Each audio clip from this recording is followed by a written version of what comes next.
Lalaki Sikop human namaligya og overpriced surgical gloves ug alcohol. Dugang detalye sa report ni Jandy Esteban. Legit ka na supplier, wala ka kabalo unsay kuan. Unsay gipang issue na memo og circular sa kuan. Lain na usab ang giaresto tungod sa overpricing. Balhog sa presuhan ang usa ka Ignacio Abrasya. Human gidoble niini ang presyo sa baligya nga surgical gloves ug isopropyl alcohol.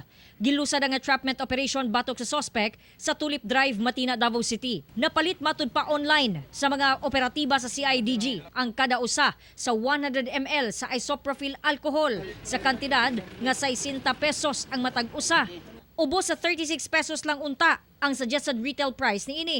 Samtang ang box sa surgical gloves nga tag 900 pesos lang, ginabaligya daw sa dinakpan og 1,600 pesos. What if kung kato mga frontliners nato mao gyud nang hinahanglan ana nya tapos taas pa gyud ang presyo, mupalit pa gyud sila ana para lang na ipang protect ta sa ilahang kaugalingon. So we have to also consider ng humanitarian consideration.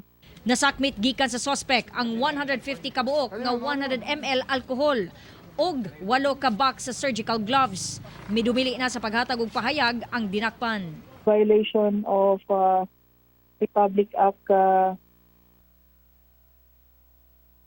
7581, Price Act of 1992, and amended by 10623, ma'am, no?